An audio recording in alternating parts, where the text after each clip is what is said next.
കുടിയേറ്റക്കാർക്ക് ആശ്രിതരെ കൊണ്ടുവരുന്നതിനുള്ള ചുരുങ്ങിയ ശമ്പള പരിധി ഉയർത്തുന്ന കൺസർവേറ്റീവ് സർക്കാരിന്റെ തീരുമാനം തൽക്കാലത്തേക്ക് നടപ്പിലാക്കേണ്ടതില്ല എന്നാണ് പുതിയ സർക്കാരിന്റെ തീരുമാനം. പങ്കാളിയെയോ ആശ്രിതരെയോ കൂടെ കൊണ്ടുവരുന്നതിനുള്ള ചുരുങ്ങിയ വരുമാന പരിധി ഈ വർഷം ആദ്യം 18,600 പൗണ്ടിൽ നിന്നും 29,000 പൗണ്ടാക്കി ഉയർത്തിയിരുന്നു. അടുത്ത വർഷം ഇത് 38,700 പൗണ്ട് ആക്കാനായിരുന്നു ഉദ്ദേശം. എന്നാൽ ഈ വർധനവാണ് ഹോം സെക്രട്ടറി യുവറ്റ് കൂപ്പർ തൽക്കാലത്തേക്ക് വേണ്ട എന്ന് വെച്ചിരിക്കുന്നത്. ഈ പരിധി പുനഃപരിശോധിക്കണമെന്നും നീതീകരിക്കാവുന്ന രീതിയിലുള്ള ശമ്പള പരിധി നിർദ്ദേശിക്കണമെന്നും മൈഗ്രേഷൻ അഡ്വൈസറി കമ്മിറ്റിയോട് ആവശ്യപ്പെട്ടിട്ടുണ്ട്.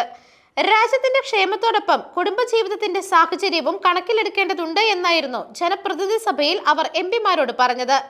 നിലവിൽ ആശ്രിതരെ കൊണ്ടുവരുന്നതിനുള്ള വരുമാന പരിധി 29,000 പൗണ്ടാണ്.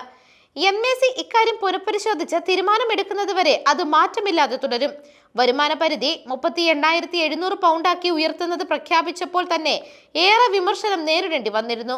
കഴിഞ്ഞ ഡിസംബറിൽ അന്നത്തെ ഹോം സെക്രട്ടറി ജെയിംസ് ക്ലെവർലി ആയിരുന്നു ഇത് പ്രഖ്യാപിച്ചത്. നിരവധി വിവാഹങ്ങൾ റദ്ദാക്കപ്പെടുമെന്നും ആയിരക്കണക്കിന് കുടുംബ ബന്ധങ്ങളെ ഇത് പ്രതികൂലമായി ബാധിക്കുമെന്നും അന്ന് നിരവധി പേർ മുന്നറിയിപ്പും നൽകിയിരുന്നു. അന്ന് ആഭ്യന്തര വകുപ്പിലെ ഉദ്യോഗസ്ഥർ പോലും പരിധി 38,700 പൗണ്ടാക്കി ഉയർത്തരുത് എന്ന് നിർദ്ദേശിച്ചിരുന്നു. നിയമ നടപടികൾക്ക് ആരെങ്കിലും മുതിർന്നാൽ സമത്വ നിയമങ്ങളുടെയും മനുഷ്യാവകാശ നിയമങ്ങളുടെയും ബലത്തിൽ സർക്കാരിന് കോടതിയിൽ പരാജയം നേരിടാൻ സാധ്യതയുണ്ട് എന്നായിരുന്നു അവരുടെ വാദം.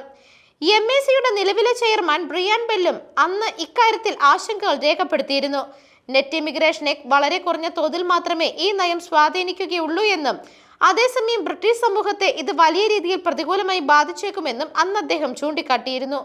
UK-യിലെ പൂർണ്ണസമ ജോലിക്കാരുടെ മീഡിയൻ ശരാശരി ശമ്പളം 34,963 പൗണ്ടായിരിക്കുമ്പോൾ വിദേശ തൊഴിലാളികൾ അതിനേക്കാൾ കൂടുതൽ ശമ്പളം വാങ്ങുന്നവരായിരിക്കണമെന്ന് ശഠിക്കുന്നതിലെ നിരർത്ഥകതയും അന്ന് അദ്ദേഹം ചൂണ്ടിക്കാട്ടിയിരുന്നു.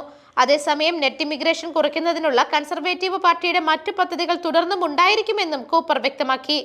വിദ്യാർത്ഥികൾക്കും കെയർ വർക്കർമാർക്കും കുടുംബത്തെ കൂടെ കൊണ്ടുവരുന്നതിനുള്ള നിയന്ത്രണം, സ്കിൽഡ് വർക്കർ വിസയ്ക്ക് യോഗ്യത നേടുന്നതിനുള്ള കുറഞ്ഞ ശമ്പള പരിധി 26,200 പൗണ്ടിൽ നിന്നും 38,700 പൗണ്ട് ആക്കിയത് തുടങ്ങിയവയെല്ലാം അതിൽ ഉൾപ്പെടുന്നുണ്ട്. News desk vision.